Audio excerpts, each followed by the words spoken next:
Hey everyone, if this story touched your heart and made you believe in second chances, please give it a big thumbs up. Subscribe to our channel for more amazing tales and share your thoughts in the comments below. Your support means the world to us. The CEO's return. The sun had barely risen when Julian Sterling closed his suitcase for the last time. The morning mist covered the small town of Willow Creek like a veil of farewell. Outside, the taxi idled, its dry hum echoing down the quiet street. Inside the living room, Amelia fought the urge to scream, to beg him to stay, to hold him with her arms and her heart. But she said nothing, only watched him. Her eyes filled with tears, trying to memorize every detail of the man she loved more than her own life. Julian, dressed in his leather jacket and eyes gleaming with ambition, kissed her forehead tenderly. "It's just for a while, Amy. When everything's stable, I'll come back for you. We'll live in New York. You'll see. It'll be a new life." His voice sounded confident, but her heart heard what he wasn't saying, that he might never return. She offered a broken smile and caressed his face as if it were their last touch. "You don't need New York to be someone, Julian. Everything you are is already here." He looked away. That phrase hurt him more than he expected. Deep down, he knew she was right. But the desire to conquer the world was stronger than any feeling. At least, that's what he kept telling himself. As he put his suitcase in the car's trunk, Amelia clutched the edge of her coat and took a deep breath. In the back seat, Julian rolled down the window. "I love you, Amy. Wait for me." She nodded without a word, and in that moment she knew he might never hear what she needed to say. The car pulled away slowly. Amelia stood at the entrance, feeling her heart constrict as if an invisible hand was twisting it. The cold wind rustled the tree leaves and carried away the sound of footsteps that wouldn't return anytime soon. But fate, silent and true, began to weave paths that would change everything. Welcome to Narratives and Memories. First of all, please leave your like. This way, YouTube will understand that our content is valuable and will show it to more people. The morning after Julian left, Amelia felt a strange unease. She thought it was due to nerves, the anxiety of everything that had been said, and what remained unsaid. But as the days passed, the nausea persisted, the dizziness increased, and that feminine intuition, that silent and powerful force, began to whisper certainties that she still didn't want to accept. It was a rainy Tuesday, with a broken umbrella and soaked feet, when she walked into the downtown pharmacy and bought the test. She waited until her shift ended at the cafe to take it, locked in the back bathroom. When the two clear, intense, undeniable red lines appeared, Amelia sat on the cold tile floor, hugging her legs, and cried. She cried from fear, from longing, from love, and from rage. She was alone. The next day, she went to the town's health clinic to confirm the pregnancy. Seeing the image on the ultrasound, her heart raced. "There are two," the nurse said, smiling, as if delivering good news. Amelia, however, choked on the reality. Two tiny hearts beat inside her, and neither would have their father nearby. The news spread quickly. In small towns, words fly like wind through open windows. Pregnant and abandoned, some ladies whispered over sips of bitter coffee. Amelia listened, pretending not to. She worked until her 8th month, feeling the weight of the world on her back, and two lives growing inside her. She slept little, ate what she could, and prayed every night for strength. Leo and Max were born on a silent dawn, with fine rain tapping against the hospital window. Amelia looked at them for the first time and felt all the suffering had been worth it. They were perfect, identical, with their father's eyes, the same crooked smile Julian made when he was nervous. The love she felt for those two tiny beings was so overwhelming that for a moment she forgot about the absence. In the first few months, loneliness was a dark room where only the baby's cries could be heard. But little by little, she learned to bathe them with one hand, to prepare bottles in the middle of the night, to recognize each one's cry. It was exhausting, sometimes cruel, but also beautiful.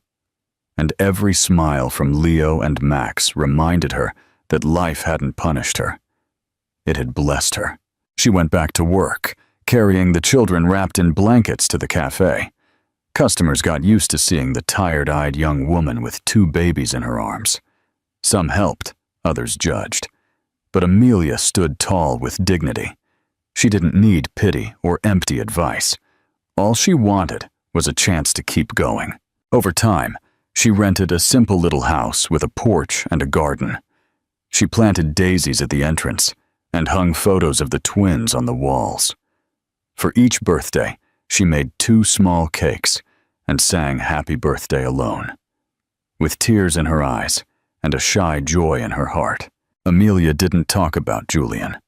She told the children that their dad had gone on a trip and might one day return.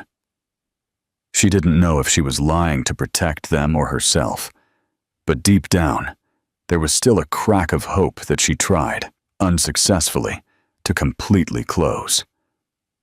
And so the years passed, between sleepless nights, school parties, frightening fevers, and hugs full of cookie crumbs. Amelia was mother and father. She was home and refuge. She was a woman marked by pain, but guided by a love that no one could take away from her. What do you think Julian sacrificed to reach the top? Do you believe he truly feels the void he talks about? Share your thoughts. New York was everything Julian Sterling had imagined, and more. Glass skyscrapers, dinners with investors, meetings in luxurious penthouses overlooking Central Park. In a short time, his name became a reference in the technology and innovation sector. At 30, he appeared on magazine covers. He was invited to exclusive events and accumulated figures most only saw in movies. He had triumphed, and the whole world applauded him. But inside, there was a silence, a constant void, as if every achievement shouted the absence of something essential. At first, he tried to silence that void with French champagne and parties in neon-lit lofts. Beautiful women, yes, many, but none with Amelia's blue eyes. None with that sweetness to understand his silences or rest their head on his chest as if the world stopped there. Sometimes, on lonely nights, Julian found himself reviewing old messages on his phone. He never had the courage to delete her number. He had written and deleted hundreds of messages over the years. How are you? I miss you. Do you still think of me? But pride and uncertainty always won, and the phone screen remained empty. During an interview for a major television network, a journalist asked him, "What did you sacrifice to get here?" Julian smiled for the camera, but his mind betrayed him. Amelia's image appeared sharply. He remembered the kiss on her forehead, her gaze that cold morning, and how he never knew if she was okay again. "The freedom to make mistakes," he replied. But what he really wanted to say was, "I sacrificed the love of my life." He bought an apartment in Manhattan that looked like a museum. Everything in its place, minimalist, sophisticated, but empty. No laughter, no smells of food, no children's clutter, no feminine voice singing out of tune in the shower. Sometimes, he woke up in the middle of the night believing he heard small footsteps in the hallway. It was his mind playing tricks on him. At an international conference in Dubai, he met a Brazilian model everyone said was perfect for him. They were together for 2 months. She wanted trips, cameras, and Julian tried to convince himself that was enough. But one rainy afternoon, looking out the hotel window, He realized he didn't even know what his child's laugh sounded like. So, he ended the relationship without explanation. His closest assistant, Robert, once commented, "You have everything, boss. Why do you seem so tired?" Julian just shrugged.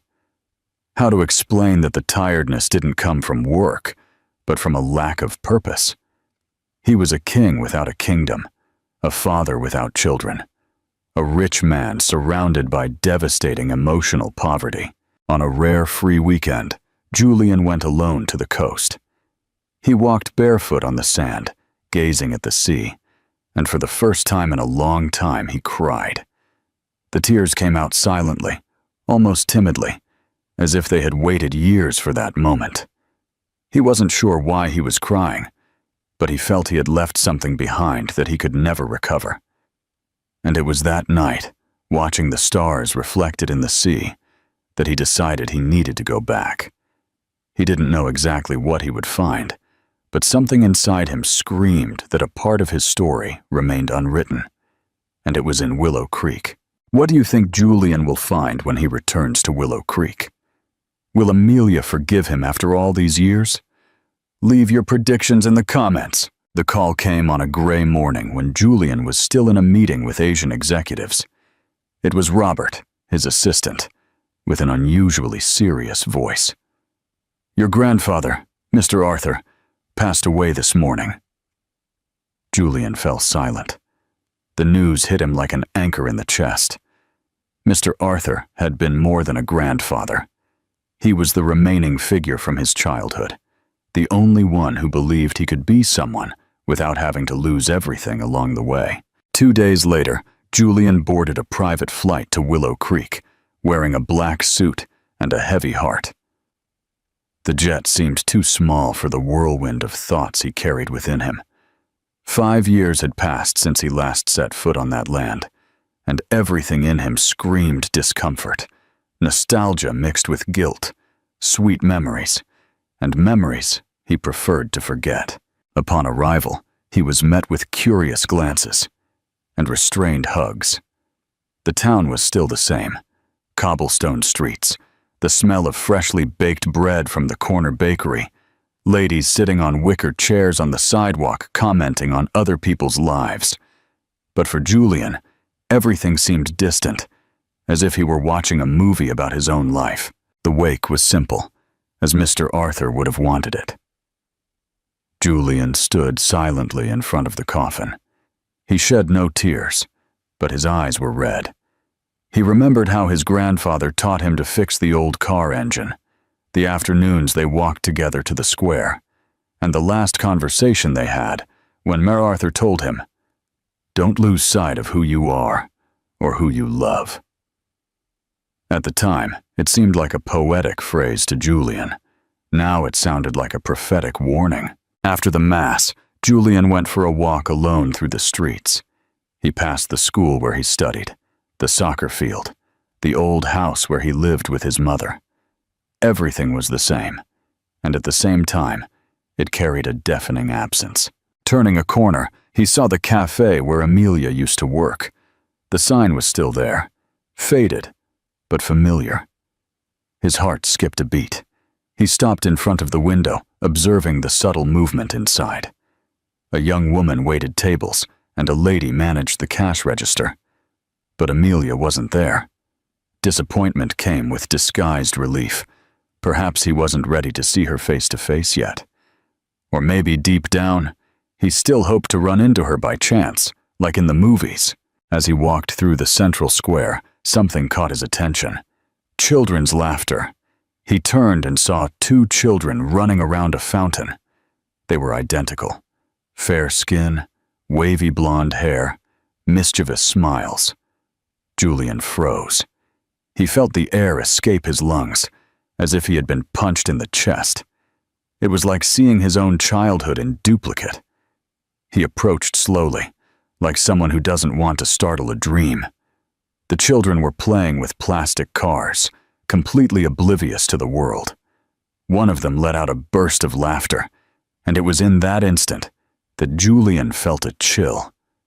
That laugh, that exact sound.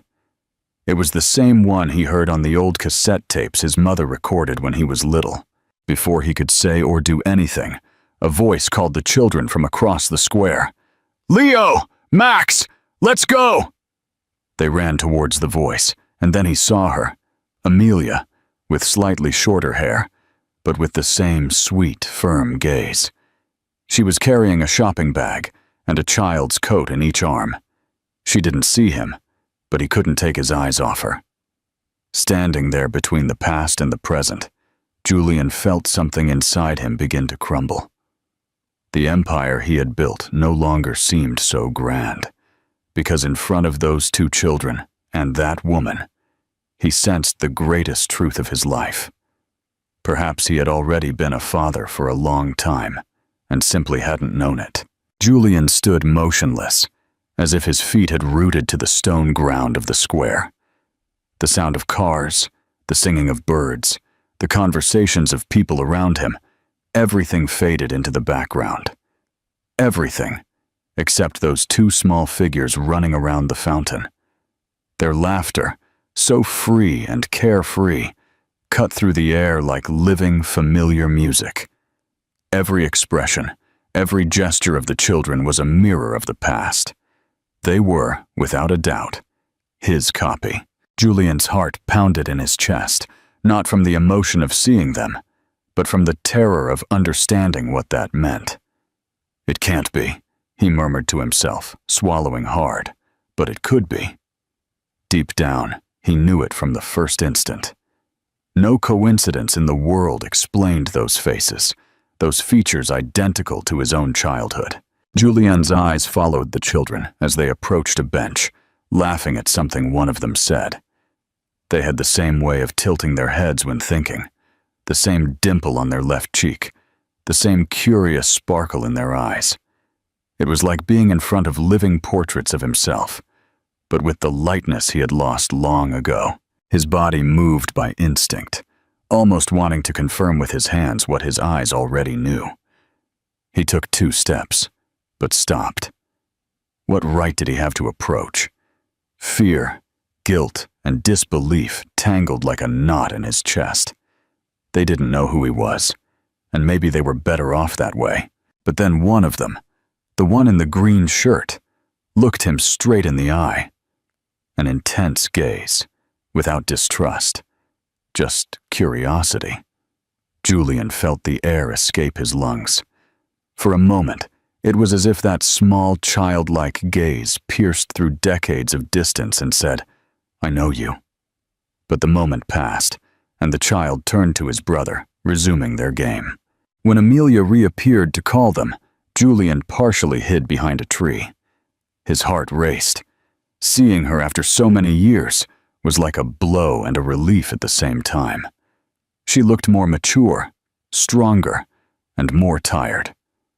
But there was a serenity in the way she spoke to her children, in how she effortlessly enveloped them with love. The woman he had left behind, the woman who was now a mother, was standing there in front of him. Julian watched her from afar as she took one of the children's hands and adjusted the other's cap. And then he heard one of them say, "Mommy, why is that man looking at us like that?" She instinctively turned in the direction they pointed, and Julian, on impulse, turned his back and walked away. Fast, with clumsy steps, as if fleeing could erase what he had just seen. He sat on the nearest bench, his hands on his face, his body trembling. Memories flooded back like an avalanche. The day he left her, the broken promise, the silence between them. Everything made sense now. Amelia was pregnant, and he never knew. Or worse, he never bothered to ask. Sitting there, amidst the deepest pain he had ever felt in his life, Julian understood that he had lost more than time. He had lost moments that would not return.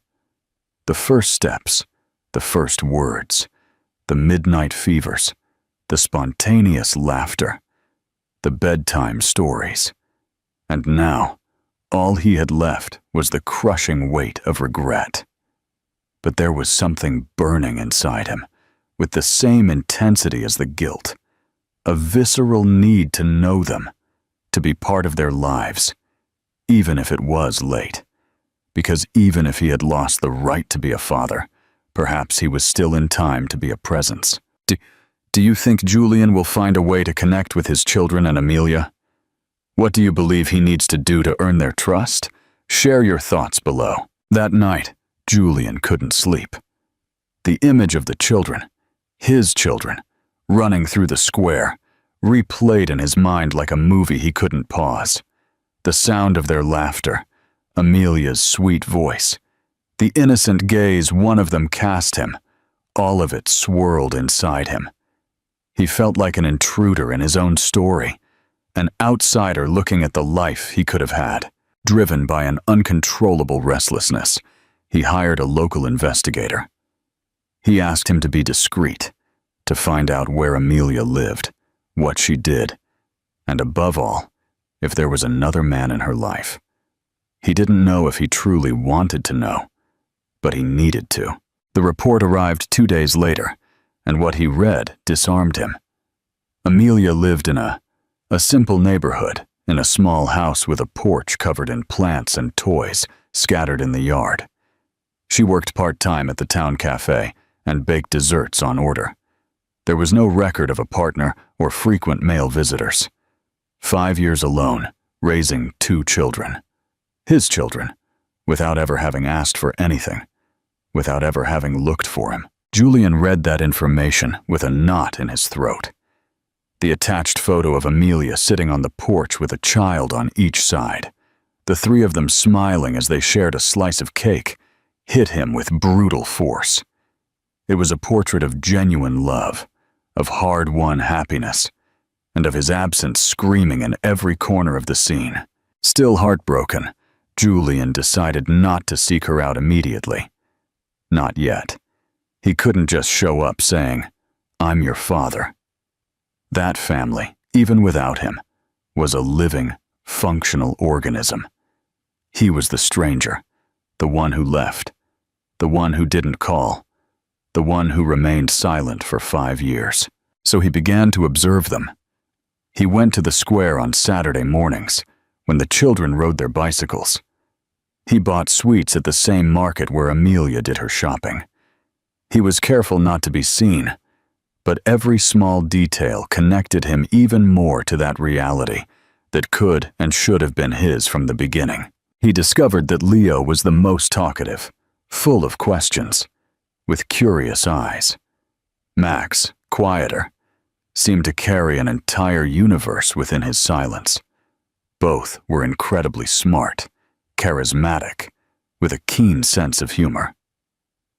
Julian saw his own gestures in them with disconcerting clarity, not only physically, but also in their expressions, in the way they frowned when something didn't quite make sense. Amelia, for her part, was a portrait of strength. She did everything for them, raising them with firmness and affection, teaching values with simplicity and tenderness. She never complained, never played the victim. She smiled with her eyes, but there was a shadow of tiredness on her face, that kind of tiredness that accumulates year after year when you carry everything alone. Julian felt a mix of pride and shame, pride for the incredible woman she had become, shame for not having been by her side on each of those difficult days. It hurt him to think of the feverish nights, the birthdays without a father, the questions the children might have already asked. And yet Amelia never sent him a message, never asked for help, never looked for him. That said a lot.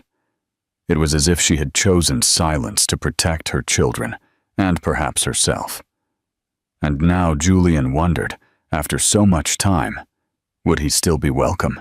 It was a clear Sunday morning when Julian finally gathered the courage. He dressed simply, a white shirt, jeans, no expensive watches or anything that screamed the life he led elsewhere. He didn't want to appear a stranger. He wanted, if only for an instant, to be the man Amelia knew, the man she loved before everything fell apart. He waited for her at the exit of the cafe where she worked.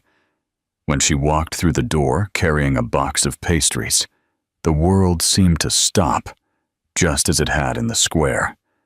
But now there was no distance, no tree to hide behind. It was just him and her. Their gazes met for a second, and in that instant, Julian saw everything. The surprise, the memory, the pain. But she concealed it, like someone hiding an old wound with a practiced smile. "Amelia," he said in a low, hoarse voice. She stood still for 2 seconds before forcing a smile and replying, "Julian? Wow, it's been a long time." That artificial, almost rehearsed tone hurt him more than any insult. She didn't ask why he was there, didn't ask anything. She just offered a polite hello, as if they were casual acquaintances meeting after years. "Can we talk?" he asked, trying to keep calm. She hesitated, looked around, and said, "Sure, I just can't stay long. I have to pick up the boys from my mom's house." Julian noticed the pause. She didn't want to give him space or time. It was as if every word was measured to maintain a barrier between them. They sat on a bench in the square, the same one where he had watched his children days earlier. She spoke with forced naturalness about work, the town, the weather. Julian tried to reach something more intimate, but she skillfully deflected. It was as if he were talking to a cafe customer and not the man who broke her heart. "I heard you have children," he ventured. "Didn't I say?" She froze for an instant, long enough for him to notice, but she soon resumed. "Yes, 2 boys, twins." A brief, soulless smile. "They're my life." She didn't say they were his, didn't mention dates or names.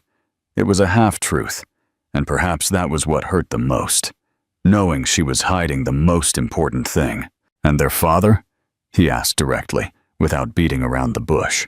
Amelia looked down. "He left. We have no contact." Another half-truth, another white lie. Julian understood in that moment that she knew, that she had always known he was the father, and that she was trying to protect them. From him, from the past, from everything that broke. But there was something else, in her eyes, behind the calm, controlled tone. There was pain, an ancient pain, which she held deep inside. And though she didn't say it aloud, he heard it in the silence between each sentence. "You weren't there. I did it all alone." The weight of that crushed him, but he didn't blame her. He couldn't. "Amelia," he finally said, his voice breaking. "I saw the boys. They're identical to me." She didn't respond. She just remained silent, looking at the ground. And that silence, more than any words, was the confirmation he needed, and the beginning of something neither of them knew how to repair. What do you think will be Amelia's reaction to Julian's confession? Will she let him be a part of their children's lives? Comment your thoughts below. In the days following that tense conversation, Julian could barely concentrate on anything else.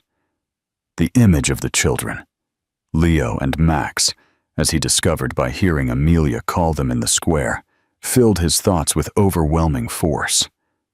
He watched them from afar, with a mixture of fascination and pain. It was cruel to know they were his children and not be able to call them his. It was a punishment that felt too ruthless. Then, one afternoon when Amelia took them to the park to play, Julian took a chance. He waited for the children to wander off a bit, laughing among themselves as they flew colorful kites, and approached slowly.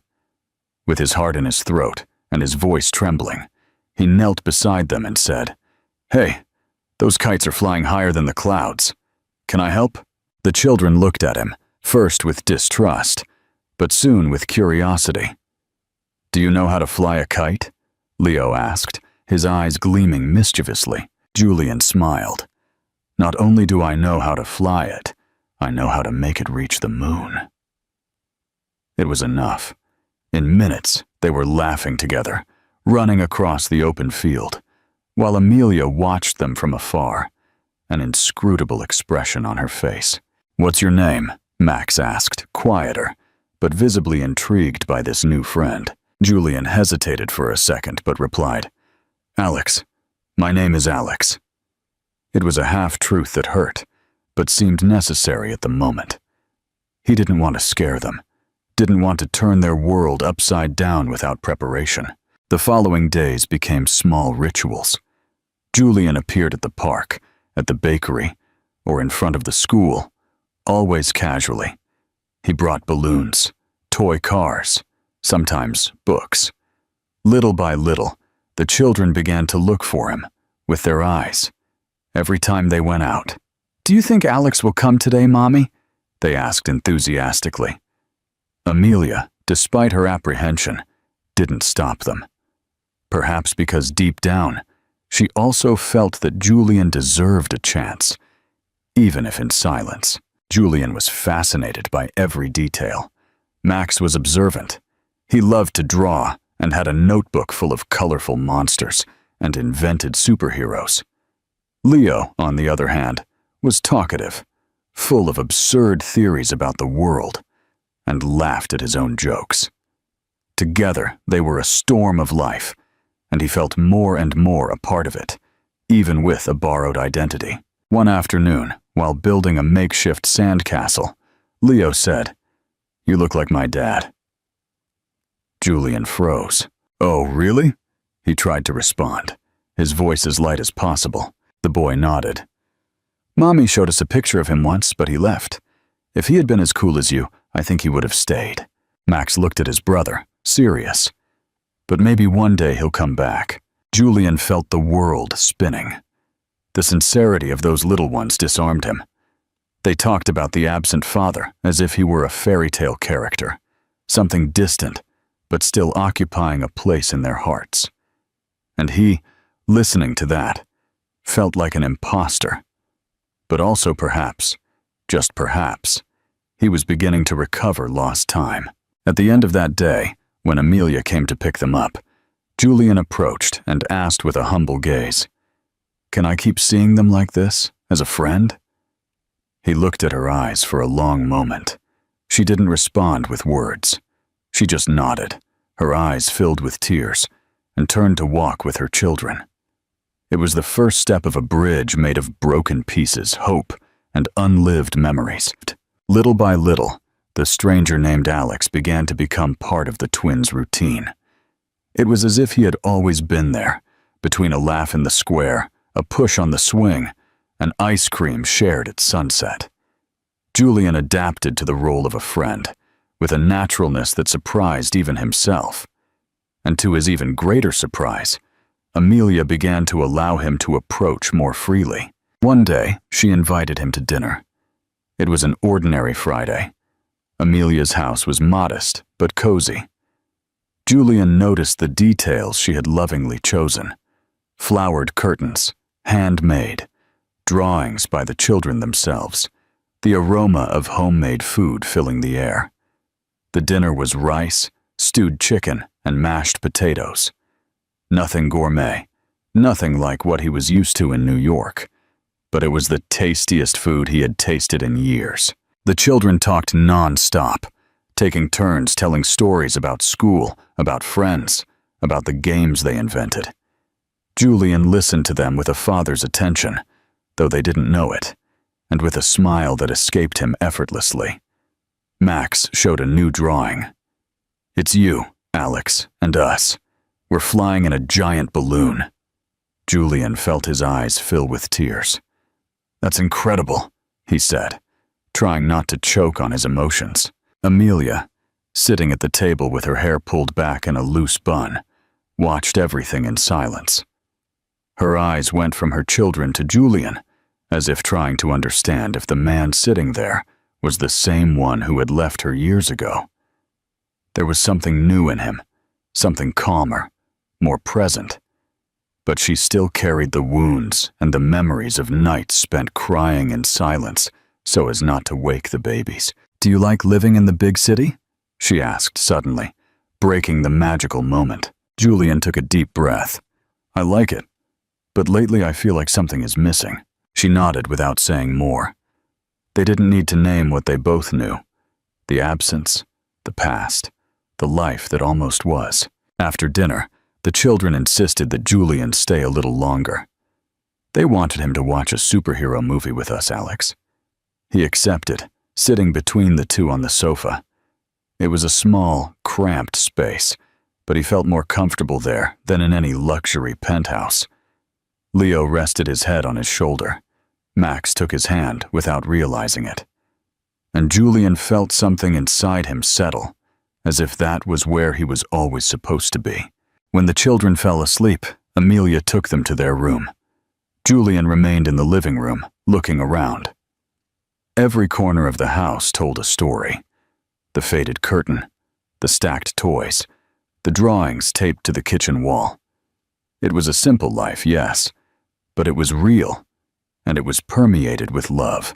She returned to the living room, sitting on the armchair opposite him. They adore you, she said softly. They think you're special. Julian smiled, but didn't respond. He knew that sooner or later, he would have to tell the truth. But a part of him feared that, by doing so, he would break that silent magic that was beginning to blossom. That night, leaving the house and walking through the quiet streets, Julian realized that he had rediscovered much more than his children. He had rediscovered a version of himself he thought was lost. That house, that table, those laughs, they weren't just memories. They were beginning to become a home, and a dream he was no longer willing to lose. Do you think Julian is ready to tell his children the truth? What challenges do you foresee for Julian and Amelia as they navigate this revelation? Share your thoughts. The days became a pendulum of contradictory emotions for Amelia. Julian's constant presence, now Alex to the children, caused her an unsettling mix of comfort and insecurity. She watched him with his children, the naturalness with which he laughed with them, his patience in explaining simple things, the way he hugged them with a care that bordered on the sacred. It was impossible not to feel that something true was being born there, or perhaps reborn. But at the same time, there was the past, and it hurt. It hurt most on days when the children asked why their dad never came back, why all their other classmates had someone to bring to Father's Day, and they didn't. Amelia had spent years trying to heal that absence with multiplied love. Now, with Julian so close, the wound throbbed more intensely. Many times she wondered if she was being selfish. Was it right to let them get attached to him again without knowing who he really was? What if he hurt them? What if one day he left again, and this time not only her, but taking with him the two most fragile hearts she knew? Julian, for his part, began to dream. For the first time in a long time, he imagined a future that had nothing to do with numbers or deals. He found himself visualizing lazy Sundays on the couch with the children, breakfasts with Amelia, a dog running in the yard. Simple, everyday fantasies that made him smile without realizing it. One rainy afternoon, while the children were at their grandmother's house, Julian stayed to help Amelia with some pastry orders. They baked in silence for a while, until she said, "Did you know they were born on a night like this? It rained so much. I thought I wasn't going to make it to the hospital." He stopped stirring the syrup. "You were alone." She nodded. "My aunt took me, but yes, I was alone." That confession hurt him deeply. He wanted to apologize, to kneel, to beg forgiveness for every absence. But she didn't ask for that. She kept stirring the syrup as if talking about the weather, and it was then that he understood. She no longer wanted promises or tears. She wanted stability. She wanted security for her children. And maybe, just maybe, she also wanted to feel loved again, but without risks. That night, saying goodbye on the porch, It was still raining softly. Julian hesitated before leaving. "Amelia, I never stopped loving you, not a single day." She looked at him for an instant that was too long. She wanted to respond, but bit her lips. She only said, "They love you, and that scares me more than anything else." He understood. Love was no longer just between the two of them. It was a delicate triangle, where any mistake could hurt innocent hearts. Amelia carried within her the fierce instinct of a mother who had survived alone, protecting her children from disappointments, even her own. But even in the midst of conflict, there was a subtle hope growing. In the small gestures, in the long conversations, in the shared silences, they were reconnecting not as the young lovers they once were, but as two adults marked by life, trying to weave a future where finally the wounds could heal. The doubt was no longer a doubt. Julian knew it. Every glance, every gesture of the children was like a reflection of himself. But still, something inside him needed final confirmation. Perhaps it was fear. Perhaps it was the need to cling to a piece of paper, a cold number that validated what his heart was already screaming loudly. Leo and Max were his children, and he loved them more than any success he had achieved in his life. He did it discreetly. One ordinary afternoon, while Amelia was attending to a customer at the cafe, he took a used straw and a bottle cap from one of the children, carefully putting them in an envelope. It was a gesture that pained him, as if he were violating something sacred. But Julian didn't want, couldn't, make a mistake with them again. Days later, the result arrived in a white, discreet envelope with small, impersonal letters. Genetic compatibility, 99.99%. He read the phrase 3 times, each time with more difficulty. His hands trembled, his eyes burned. There it was, in black and white, what his heart already knew. He was a father. Julian sat on a park bench with the envelope clutched in his fingers. He looked at the sky, took a deep breath, and let the tears flow. It wasn't sadness. It was a relief so intense that it mingled with pain, with guilt, with hope. He thought about all the nights he had missed, the first steps, the falls, the night fears. And now he had 2 sons. 2 sons who still called him Alex. He wanted to run to Amelia's house. He wanted to shout the truth, to take the children in his arms, to tell them everything. But immediately, fear paralyzed him. What if she didn't forgive him? What if he broke that fragile bond they were rebuilding? What if she told him he had already lost his chance to be a father? That now it was too late? That night, seeing them asleep on the sofa after another afternoon together, Julian covered them tenderly. He observed their serene faces, their chests rising and falling in a calm rhythm. He felt a desperate urge to kiss their foreheads, to whisper, "My son, my son." But he held back. It wasn't time yet. The next day he tried to act normally. He took them to school. He laughed at silly jokes. He helped Leo with a puzzle while Max showed him his new drawings. Amelia, for her part, looked at him with growing distrust. She saw something in his eyes she couldn't name, a different sparkle, a contained emotion. Julian found himself staring too much, smiling too much, getting emotional over trifles. When the children gave him drawings with "Alex is cool" written in crooked letters, he almost broke down right there. And it was at that moment that he understood. The truth was not a weapon. It was their right. The right of those 2 little hearts that deserved to know who he really was. But how to say it? How to break the silence of 5 years? How to look Amelia in the eye and admit it had taken him all the time to seek the truth? He didn't know, but he knew he couldn't wait forever.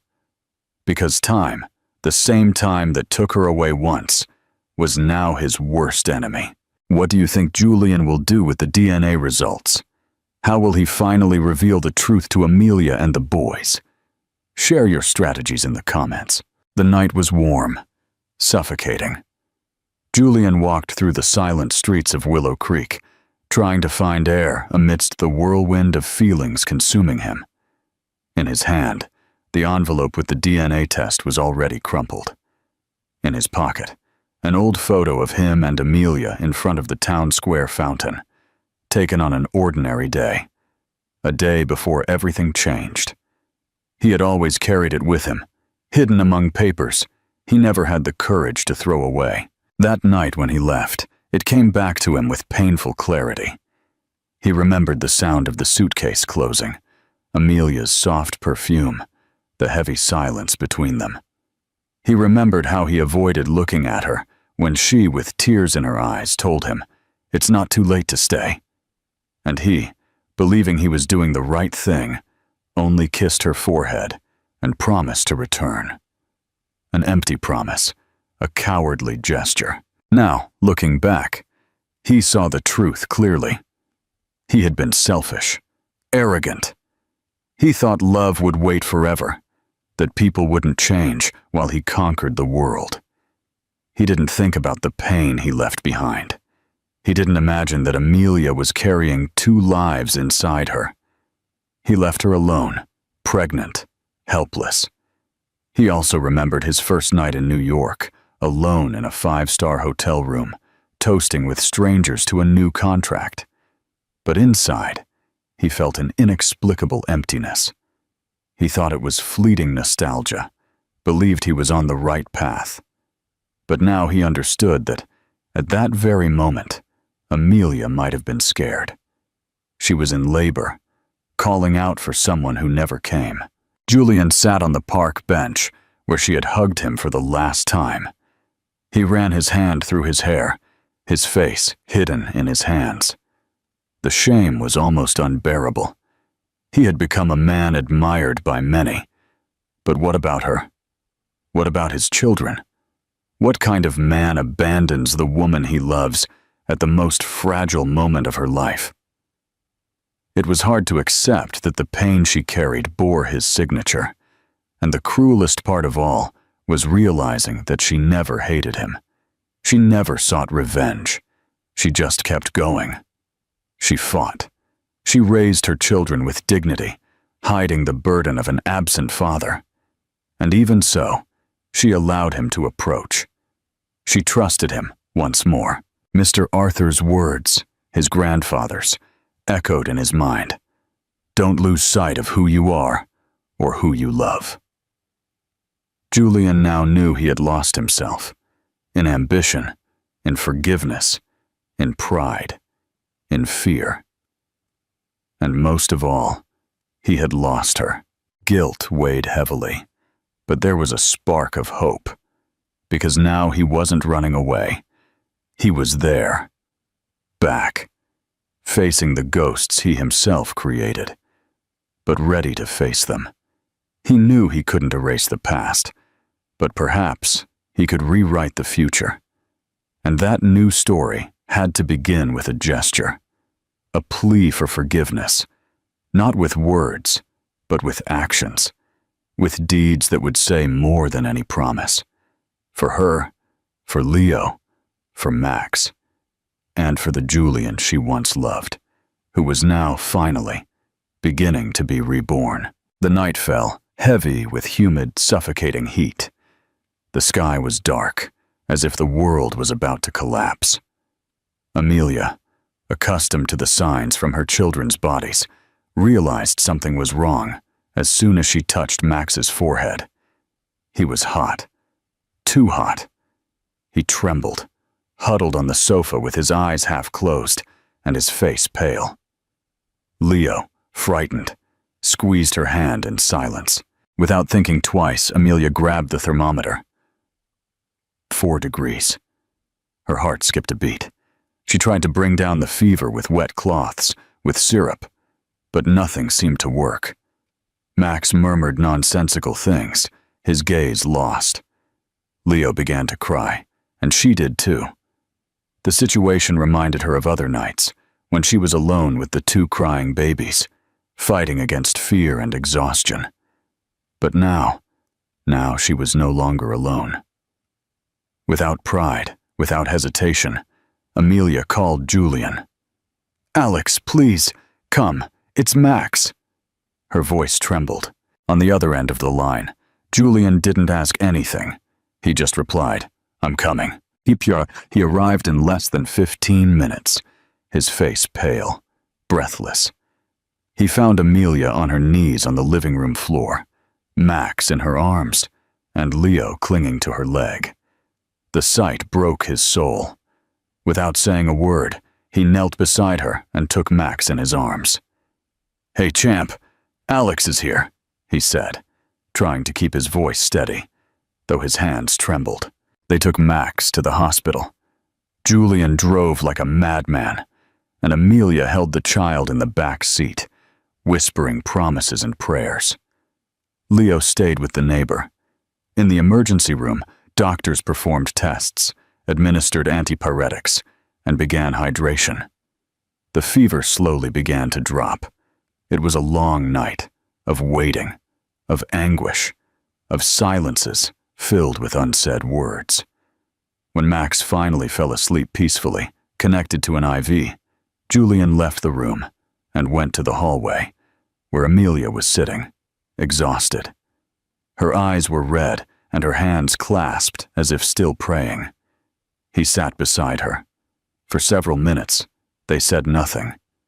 They just breathed together that same dense air, heavy with fear and memories. And then Amelia spoke, softly, without anger. Just pain. "You are their father, Julian." He remained silent. A part of him expected it. The other part still broke inside upon hearing the truth spoken aloud. "I knew it from the beginning," she continued. "From the moment I saw you in the square. But I didn't want you to come back, just because you felt guilty." Julian covered his face with his hands. He cried. He cried as he had never cried in his life.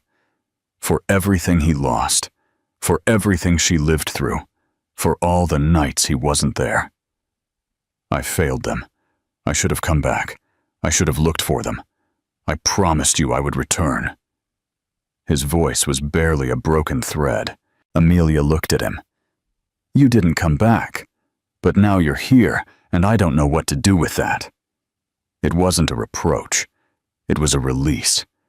And in that instant, Julian understood that forgiveness wasn't a magic word.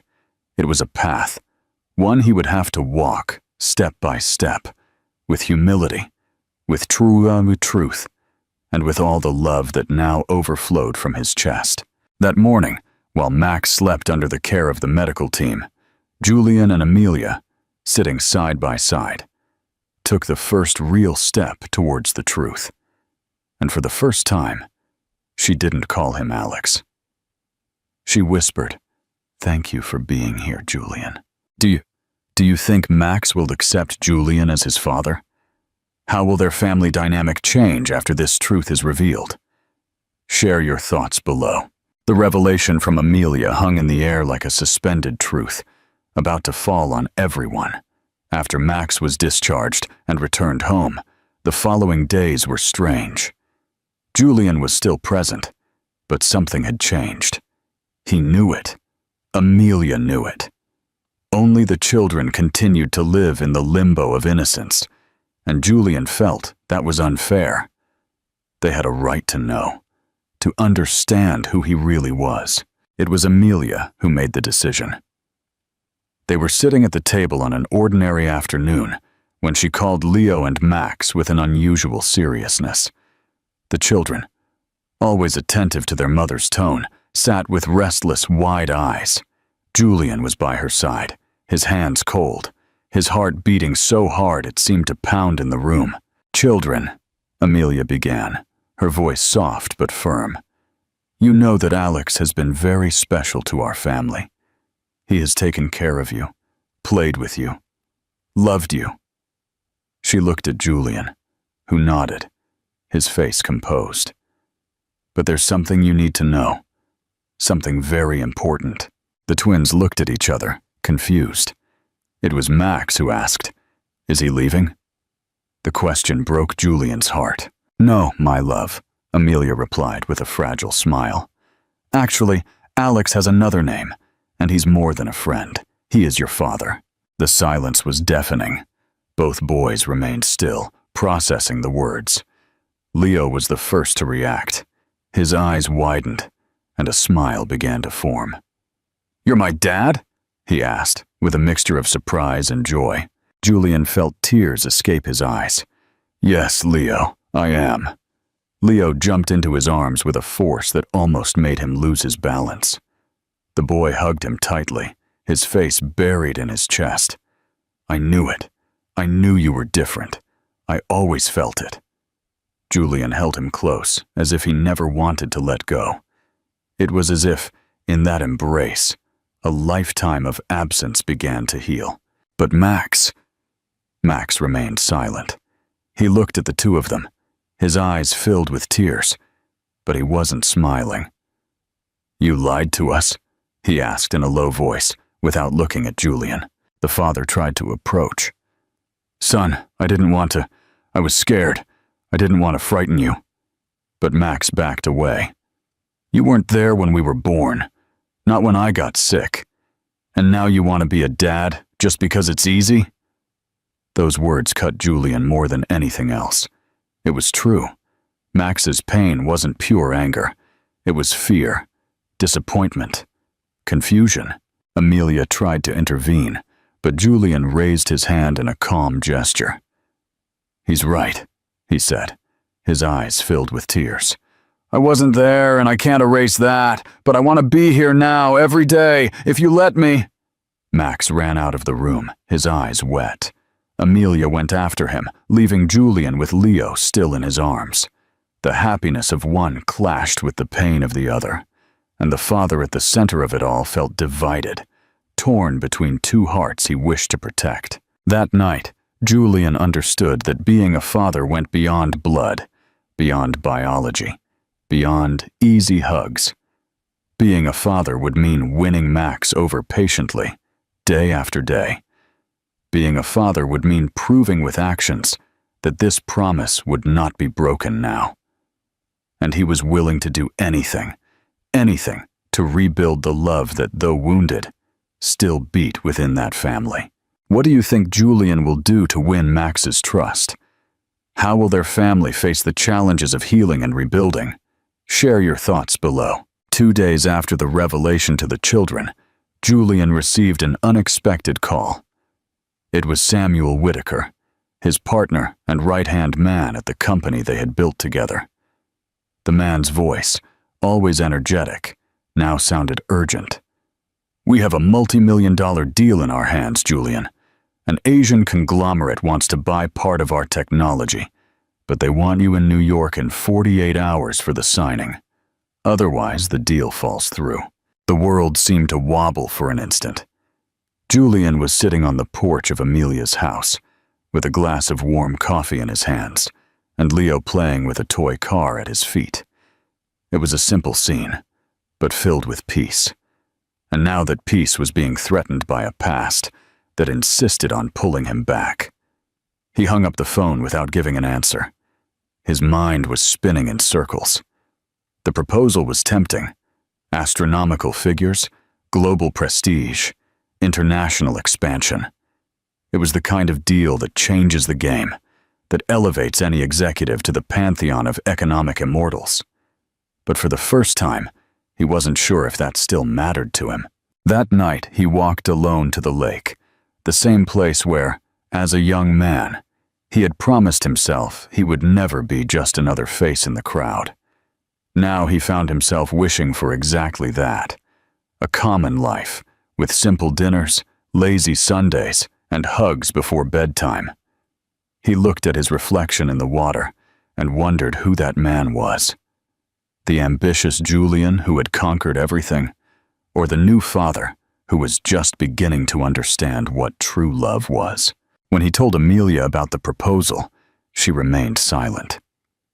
For a moment, He thought she would react with anger or coldness, but she only sighed. "I knew this moment was coming," she said. "You belong to another world, Julian." She paused. "I didn't know it was going to hurt so much to see you leave again." "I don't want to leave," he replied immediately, with a sincerity that surprised him. "But if I don't go, I lose everything I built." She nodded, her eyes filled with tears. "And if you go, you lose everything you've started to rebuild here." Meanwhile, Max, who was still distant, overheard the conversation from behind the door. The idea of losing his dad again, just when he was beginning to accept his presence, filled his small heart with fear. He said nothing that night, but the look he gave Julian the next morning at breakfast was different. There was no longer anger. There was a silent plea. "Stay, Dad." Julian had 48 hours to decide between two worlds. On one side, the empire he built with blood and sweat. On the other, a family he was just beginning to know, but who already inhabited every beat of his heart. Time was his enemy. Again. But now, for the first time, he had something bigger than numbers asking him to stay. Love. And in the midst of that whirlwind of decisions and uncertainties, one thing was clear. Whatever his decision, it would change everything. Forever. Julian asked for a day. 24 hours to decide between the weight of a lifetime of conquests and the soft, still fragile whisper of a love that was finally beginning to take shape. His partner grumbled. He tried to convince him with figures, promises, veiled threats about shareholders. But Julian, for the first time, did not yield to the logic of business. He asked for silence. He needed to listen to his heart, and it had been a long time since he had done so. The night arrived, silent and full of thoughts. Amelia left him alone with the children, as a wordless vote of confidence. He prepared simple sandwiches and orange juice, and the three of them had dinner on the living room floor, surrounded by toys and timid laughter. Leo was full of excitement. He wanted to know everything about New York, planes, business. Max, quieter, watched him with attentive eyes, as if trying to decipher his intentions. After dinner, Julian brought a wooden box. Inside, old photos. Of him as a child, of him with Mr. Arthur, of him with his mother. One in particular made Leo excited. A photo where Julian, at 7 years old, made the same silly face Leo loved to make. "He's just like me," the boy said, pointing and laughing. Julian just smiled, but inside, he cried. Max slowly approached and picked up a photo of teenage Julian in front of the same fountain where he and his brother used to play. "You played there too?" he asked him. "Yes, a lot. This town was always my home, even when I thought I wanted to run away from it." Max nodded. After a while, he whispered, "You're leaving, aren't you?" Julian swallowed hard. "I don't know. I'm trying to figure out what's most important." Then, something unexpected happened. Max stood up, grabbed a colored pencil and a sheet of paper, and drew 3 little stick figures holding hands. "This is me, this is Leo, and this is you." Julian took the drawing with trembling hands. "You want me to stay?" he asked, his voice breaking. Max shrugged, but then replied, "Mom never smiles the same way when you're not around." Julian left the living room for a moment and went to Amelia's bedroom. She was sitting on the bed with a book in her hands, but she wasn't reading. "They love you," he said. "I do too, and I don't know how to do this without breaking anyone." Amelia closed the book calmly. "I just want you to choose with your heart for the first time in your life." On the terrace, with the night enveloping everything in a veil of silence, Julian looked up at the sky. He thought of all he had conquered, every applause, every check, every headline. And then he looked into the house. He saw Max and Leo asleep on the sofa, huddled together. Amelia in the background turning off the lights.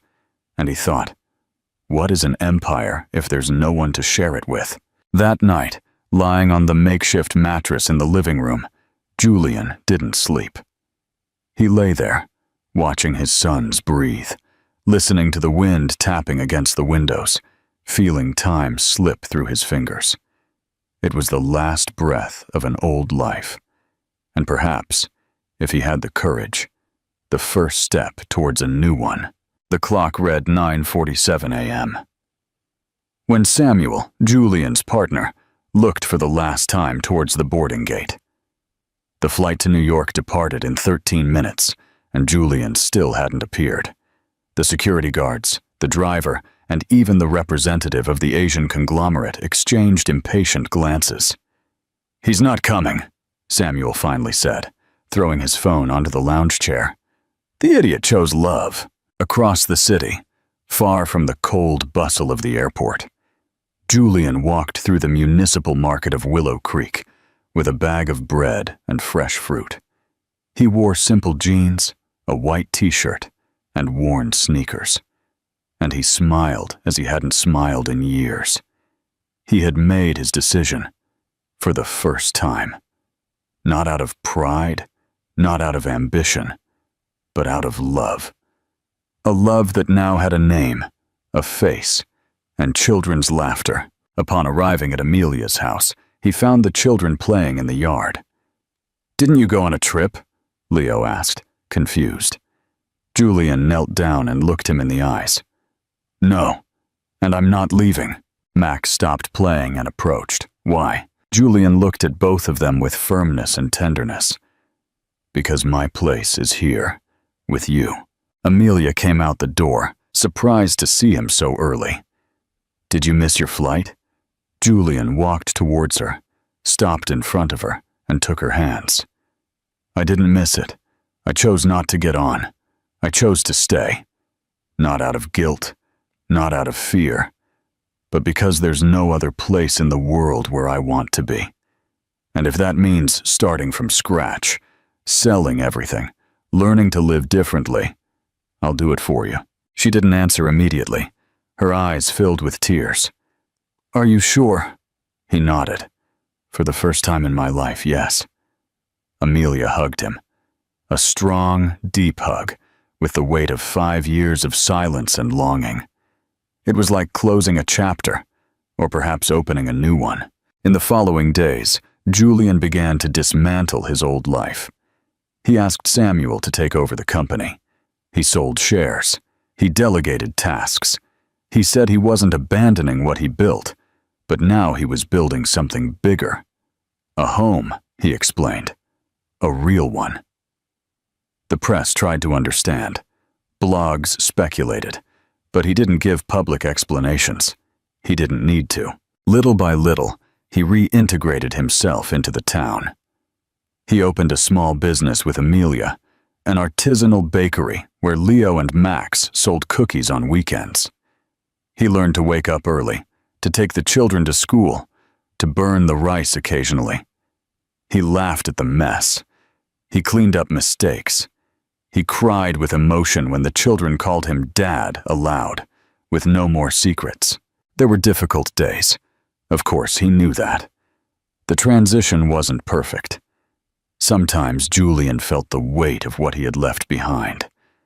But when he saw Amelia laughing with the children at the table, or Max lying on his lap reading stories, the world seemed in order. It was another kind of success, quieter, more intimate, but infinitely more valuable. And so, between warm breads, kisses on the forehead, and school mornings, Julian discovered what it truly meant to have it all. It wasn't a penthouse in Manhattan, nor multi-million-dollar contracts. It was waking up every day with the certainty of being exactly where he was supposed to be, and that sometimes, to win life, you first have to lose the fear of starting over. What do you think is the most important lesson Julian learned on his journey? How would you describe the new beginning he found? Share your thoughts below. The weather in town was different that Sunday morning. A modest stage had been set up in Willow Creek Central Square, surrounded by flowers and benches occupied by curious neighbors. Simple banners announced the launch of a new foundation, dedicated to supporting single mothers and local entrepreneurs. There were fresh fruits, artisanal breads, and colorful drawings hanging, some made by Leo and Max, proudly displayed. Julian, wearing a rolled-up dress shirt and no bodyguards around, walked onto the stage with a microphone in his hand and his heart in his hands. He looked at the audience. Among unknown faces, he found Amelia's steady gaze. She was sitting in the front row with the children beside her. She didn't smile, but the sparkle in her eyes told him she knew this moment was more than a speech. It was a plea for forgiveness. "For many years," he began, his voice thick with emotion, "I chased numbers, titles, recognition. And in that race, I left behind something far more valuable than any fortune. I left behind a brave, generous woman and 2 incredible children, whom I'm only now truly getting to know." His voice broke for a second, but he continued. "Today, I want to say something I should have said 5 years ago. Amelia, forgive me." The square fell silent. Some people looked at each other. Others lowered their gaze. Amelia remained still. Julian took a deep breath. "You raised our children with a strength I can only admire, and even when I returned, I brought more pain than comfort. But still, you allowed me to stay. You gave me the opportunity to try, and for that, today I honor you." He extended his hand, and a collaborator brought an envelope. "I sold part of my company in New York. With that, we created the Amelia's Light Foundation, dedicated to supporting women who, like you, do the impossible every day. With this foundation," he continued, "I want to make sure no mother in this town has to choose between raising her children with dignity or giving up her own dreams." The applause came slowly, timidly, until it became a sea of emotional clapping. Amelia had her hands clasped in her lap. Max rested his head on her shoulder. Leo jumped with joy. She finally smiled, a small, tired smile, but full of meaning. After the event, Julian stepped down from the stage and walked towards her. He stopped in front of her in silence. Amelia slowly stood up. "You didn't have to do this," she said, her voice trembling. "But I needed to," he replied, his eyes filled with tears. "Because loving is also about repairing, and if possible, starting over with truth." She didn't respond immediately. She just hugged him. A full, deep embrace with the weight of pain and the lightness of forgiveness. And in that embrace, the past was finally released. The town talked about that gesture for weeks, not because of its economic value, but because of the courage of a man who chose the harder path, recognizing his mistakes and publicly redeeming himself. The foundation grew, helping dozens of women, and most importantly, sealed Julian's commitment to the place that was now truly his home. Time, with its silent patience, began to weave a new routine for Julian and Amelia. It wasn't immediate, nor effect. Rebuilding trust is like hand-sewing torn fabric. It demands delicacy, constancy, and the acceptance that some marks will always remain visible. But love, that more mature and profound love, was the thread that united Emma at every gesture. Julian became a constant presence at breakfast. He learned to make pancakes, although Max always said moms were better. He took the children to school, helped with household chores, and even ventured to sell artisanal bread at the town fair, at the bakery he had opened with Amelia. The townspeople, once skeptical, began to smile as they saw him pass. He was no longer the distant executive. He was Julian, the twins' dad. Leo was always the most expressive, the first to call him Alec's dad. mixing the names with a child's typical naturalness. Julian laughed, moved each time. Max, on the other hand, still called him only by his name. He was respectful, even affectionate, but there was an invisible barrier he still kept between them, and Julian didn't force it. He waited, because he understood that true love also knows how to wait. Amelia and Julian, little by little, rediscovered each other's company. They started with long talks on the terrace. Then came walks through the market, Sunday lunches with music in the background. She laughed more, he slept better. They didn't need to tell each other they loved each other. It was implicit in every prolonged gaze, in every silent gesture, in every time he took her hand for no reason. Then, one ordinary night, with the scent of rain and a starry sky, the unexpected happened. Julian was returning from school with the children. They had passed through the park, bought sweets, and laughed about something silly. Back home, Max took his drawing notebook and showed a new illustration. It was him, Leo, and Julian, all wearing superhero capes. "This is Dad," he said, pointing to the central figure with a D on his chest. Julian froze. He looked at Amelia, who watched the scene with tears in her eyes. "You called me Dad?" he asked, trying to control his emotion. Max nodded with the serenity of someone who has made a big decision. "You weren't at first, but you are now." Julian carefully hugged him, as if holding the world in his arms. Leo joined immediately, and the three of them stood there, hugging in the middle of the living room. Amelia watched, a tear rolling down her cheek. It wasn't sadness. It was relief. It was the confirmation that, against all odds, love had found its way back. That night, the house seemed to breathe differently, as if every corner, every crack, smiled in unison. It was a new family, made of patches, second chances, and real feelings. There was no luxury, but there was presence. There was no perfection, but there was truth. And in that instant, Julian knew with total certainty.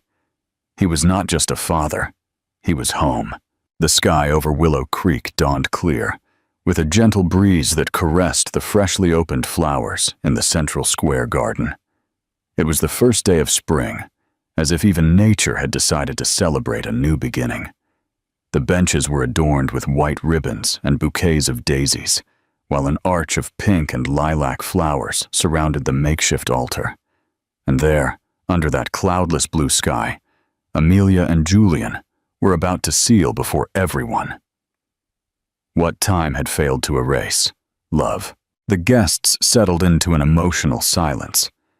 There were the ladies from the cafe, lifelong neighbors, children from the school, mothers supported by the foundation that now bore Amelia's name. No one could hide the emotion of seeing that story, marked by pain and overcoming, culminate in such a simple yet grand moment. Julian, dressed in a light gray suit, waited beside the officiant, with sweaty hands and a pounding heart. He looked at the garden and remembered every step to that moment. The ambitious young man who left, the empty man who returned, and the father who finally found himself. He knew none of that would have been possible without her strength. Amelia was his spring after the longest winter of his life. In the distance, soft music began to play, and then the twins appeared. Leo, as cheerful as ever, came skipping among the petals scattered on the ground. Max, more serious, carried the ring pillow as if it were a treasure. Both wore small gray suits that made them look even more like their dad. Upon reaching the altar, Julian's eyes filled with tears. They smiled proudly as if to say, "You made it, Dad, and so did we." Amelia appeared shortly after in a simple white dress, her hair loose, and a crown of natural flowers. There was no luxury or ostentation, but there was beauty, a serene beauty that comes from the soul. She walked slowly, her gaze fixed on Julian's, as if the world around them had disappeared. As they met, he whispered, "You are my miracle." She, smiling, replied, "You are my choice." The officiant's words were barely heard. The glances between them, the shared smiles, their intertwined fingers, all spoke for themselves. When it was time for the vows, Julian took a deep breath and said, "I don't promise perfection, but I promise presence every day. In the good times and in the difficult ones, I promise to love not only you, but every step of our children, because now we are one." Amelia, her voice breaking, replied, "I promise to forgive you every time the past tries to scare us, and to love you every time the present reminds us that it was worth fighting for. You came back, and now I know we will never be alone again." When they exchanged rings, and the kiss sealed the union, the entire square stood to applaud. There were tears on almost every face, even on the old baker's, who was almost never moved. The children ran to hug them, and the image of that united quartet under a flowered sky remained in everyone's hearts. After the ceremony, a simple banquet was served. The children ran through the garden, the adults danced with flowers in their hair, and Julian, with Max in his arms and Leo clinging to his arm, laughed as he hadn't laughed in a long time. Amelia watched him from afar with a calm smile. She knew that now everything was real, that after all, they had triumphed. Spring arrived not only on the calendar, but in their hearts. And in that small town, where love survived time, silence, and broken promises, life flourished again as only it does when watered with truth. What was your favorite moment in Julian and Amelia's journey? Rate this story from 0 to 10 in the comments, and let us know what made it special for you. Don't forget to like and subscribe for more unforgettable stories.